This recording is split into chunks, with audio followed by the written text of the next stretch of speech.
Hello, welcome back to the channel, or welcome to the channel. I am Nick, and I make videos about things that I like. Today's video is going to be a bit of a follow-up to last week's video about the Hobolite Iris, which I'm actually using as my fill light. Today's video will be focused on the Hobolite Micro. So, before we actually get into the video, the design critique of this, a few disclaimers. This video, just like last week's video, is going to be unscripted. Don't have a script for this, and that's just to kind of get my raw feelings, my unfiltered thoughts about this out of my head as I'm kind of still digesting. So if anything that I say is a little bit incoherent, that's why. One more disclaimer. This video is not sponsored. Hobolite don't know I'm making this, they don't know who I am, and I doubt that they even care. I am going to be very positive in this review. I like to be pretty positive about products on my channel. I like to look at things that I like to talk about things that I like, so part of that is it might feel like I'm being too fair or too positive about a company and their product, but I like to take a positive approach. There are things about this that I don't like. I can't speak for the ethics of the company, but I like the product and I like to be positive.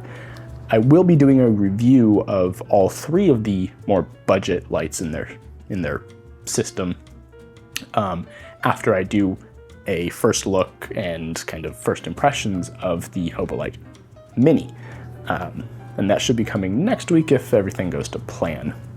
But yes, that will be coming later, and that will be a little bit more objective, a little bit more negative, and a little bit more critical. This is really more about the good, what I like about these, and kind of what I enjoy about seeing them, having them, using them, all of that. So go in knowing that this is going to be pretty positive. I'm not just going to be dumping on these. With that being said, I also won't hold back if I do have any complaints, which I do this week. So, without any further ado, let's get into the video. To start, we should probably talk about what category this light fits into. Broadly speaking, we can kind of identify two different types of lights within professional photography and videography equipment. I talked about this more in my video on the Iris, but very briefly, we have chip-on-board designs, which are more power efficient, and so they give more light for less power, and they kick off less heat. They also give more consistent light output, generally. However, they have the downside of not being as addressable as a panel style, which is the other kind of common style of light. So the advantages to a panel style would be that you can have a lot more lighting effects because of many reasons that I covered in my last video. So we won't spend too much time on that. If you would like to see that and check that out, I'll leave a link and you can go do that now. But before you do, make sure that you finish this video because we're going to be talking about this guy. So let's get into the design and stuff that I like about this. To start with, the design is very clearly inspired by the Hasselblad cameras of yesteryear.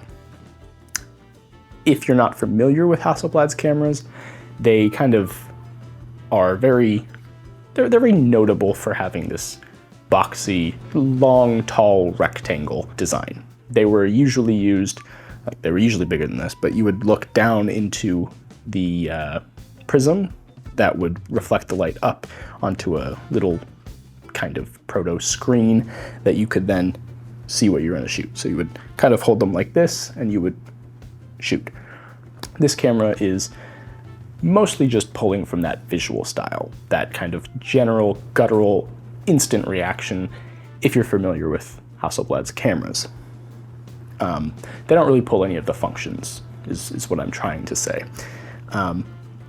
And that's kind of the case with all of their lights. They use vintage cameras and vintage camera equipment as a point to get you kind of interested in their lights and to kind of separate them from the herd. Most other production lights look something like this, and that's rather boring compared to this little guy, which, you know, is a pretty distinct, pretty specific design.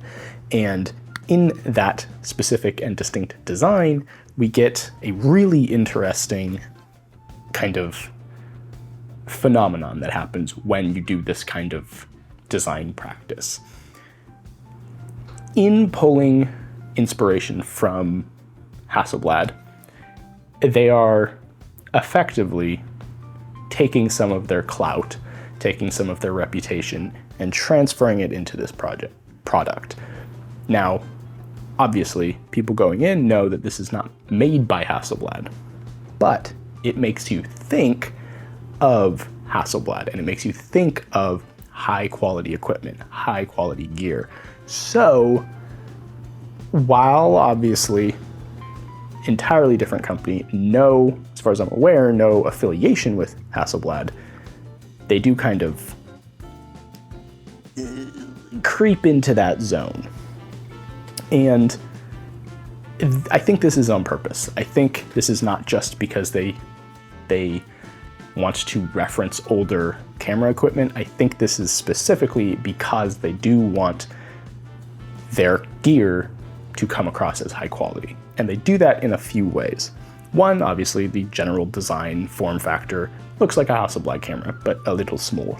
The second way is in the material choices and the finish choices. So the materials of this are actually rather cheap. It's mostly plastic and fake leather. There is a aluminum plate right here on the front that kind of tucks under for where you mount to, which is a good choice. I commended them for doing that. But that's really all the aluminum that's here. Everything else that looks like metal is actually plastic. And this is one of the first points that I kind of want to really give them credit for. This kind of color matching and finish matching is not easy to do, especially to this level. To make plastic look like metal is a difficult task.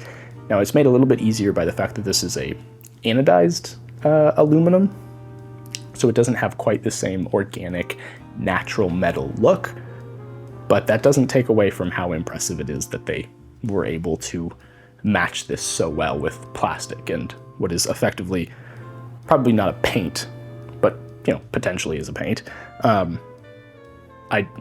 Ultimately, I don't know exactly how they did this on the plastic. It could be a formulation of plastic. It could also just be a paint that's really well bonded to the plastic. But regardless, they matched it really well. And that's really impressive. That's really not something that's easy to do. And I would suspect that that's not something that's particularly cheap to do. So I do commend them on being able to execute on that. It's not easy. One more thing about the materials. They chose to go with a fake leather, which I think is a good decision.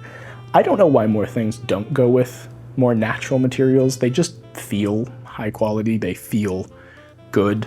I know some people kind of have like an association with crappy 70s houses and that kind of decor. I think that we're coming out of that association. I think we can kind of safely do it in a more tasteful manner.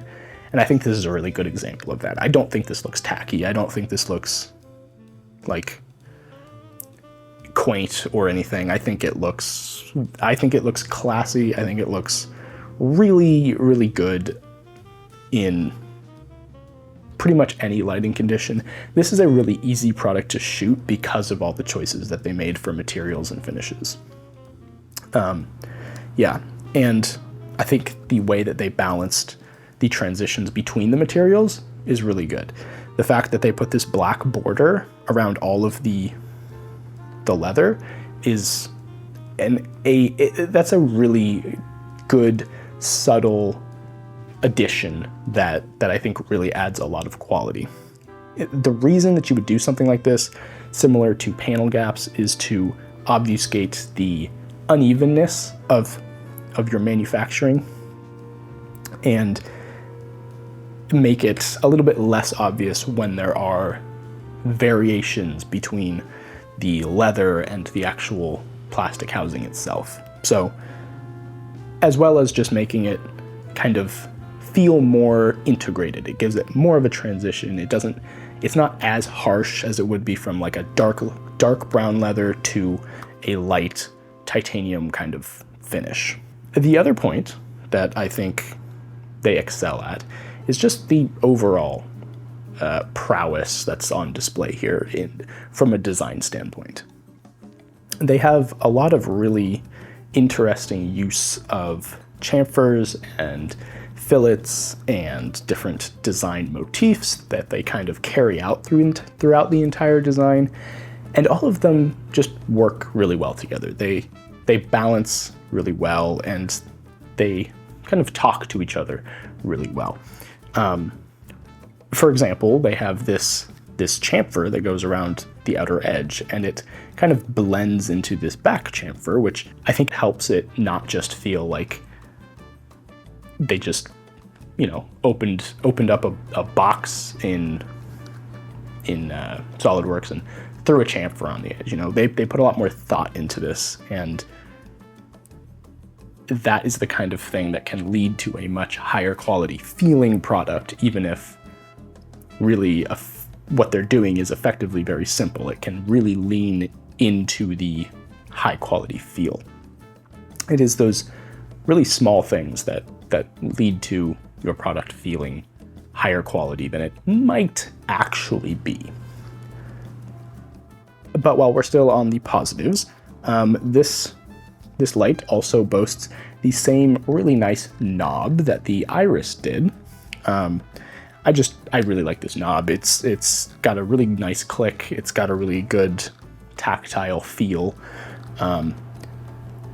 However, they did kind of commit the one cardinal sin that I can think of as far as knobs go, and that's to have a completely non-stepped knob right next to it. I don't know why they did this. It doesn't make much sense to me. I think this could have just as easily been a stepped knob.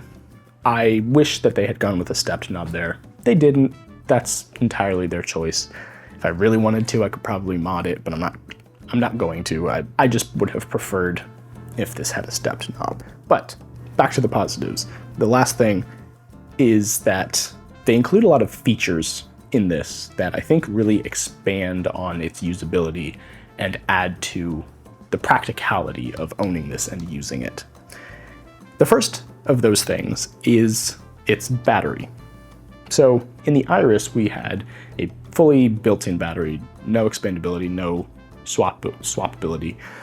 However, you could charge it over USB-C. That's the same here. It's completely charged through USB-C. You can run it off of USB-C, no problem. So you have an endless amount of energy if you need it. However, this one does come with a replaceable battery, which is nice and easy to pop out. And this is really nice. This is really important for run-and-gun shooters or people who want to go to the studio and shoot in the studio, but maybe have a bit of a longer session. They don't have they're not just shooting for like 30 minutes or something. This is really good because if you have multiple batteries, you can just swap them in and out. It's pretty self-explanatory. It's a good feature. I wish they had included it on the Iris somehow, but clearly there were limitations with that. So that's a really great feature, and I think it really helps make this feel like a step up from the Iris. The other is its magnetic mount is actually removable. Now, the magnetic mount on its own itself is just a chunk of plastic with some magnets in it. It doesn't feel the most high quality. The way that it interfaces with the actual light doesn't feel great. It feels kind of like plastic rubbing on plastic, because that's what it is, and that's kind of unavoidable. But I do really like giving you the ability to remove it, because that means accessories can be made not only by Hobolite, but also by you. If you have a 3D printer and you want to, you can 3D print accessories for this to your heart's content. And that's really nice, giving you that kind of control, that expandability. That's kind of a pro feature that lower end lights probably wouldn't give you. Lower end products don't give you that kind of control. That's really one of the perks of having a professional camera. A professional camera equipment gives you a lot of control, and that's really what you're paying for. So yeah, we got the battery, we got the magnetic ring. Those are two really great features. The last I think that I'll touch on is this, a set of barn doors. This is really cool. Now, are there maybe more effective, more modern solutions to directing your light, like, I don't know, a ball head? Yes. But I just like the personality that a tiny little set of barn doors gives your light. It gives you the feeling like you're some kind of, old black and white director, like, what's his name? Hitchcock. It kind of makes you feel like an old 50s kind of, classic movie director or something like that. These barn doors have such an interesting history in film, and they are so iconic in film, and I think everybody kind of knows what they look like, even if they don't really know what they're for. Everybody kind of immediately knows barn doors when they see them, and it really makes this light speak professional equipment. Not only that, it's functional. It helps you direct the light, it helps you kind of get it where you want to go, and it gives you the ability to add on diffusers and other modifiers if you would like as well, on top of that, on top of the actual barn doors themselves, which are held on with that really amazing magnetic mount, which is, I think, just one of the best features that I've seen in any product that I think I've ever used. It feels like magic. It feels so good to just add and remove this little guy. It's amazing, in my opinion. But yes, these are all really great features of this light, and I could honestly stop it right here and just tell you, these are awesome features, go get this light. I won't though. There are some negative things that I do have to say about this. They're small, just like with the Iris, they're really just nitpicks, but they do kind of push this light away from the lofty goal that Hobolite clearly had for it, as far as like being a high quality storied piece of film history. And that is really how they handle the transitions between the plastic parts, the seams, and the different panels. I'm going to start with how this front element is connected to the actual light. So this front element is completely made out of plastic, and that's fine, They did a great job matching the plastic to the metal. You can't really tell that it's plastic from that perspective. Where you can, though, is on the seam where it meets the metal. The reason for that is because where that plastic meets the metal is a tiny, tiny little lip, but that tiny lip catches light really well, especially because it's painted to look like metal, so it's going to be really shiny, and anywhere where it kind of peaks up is going to be a highlight. So that lip is made really obvious, and that's something that metal doesn't do.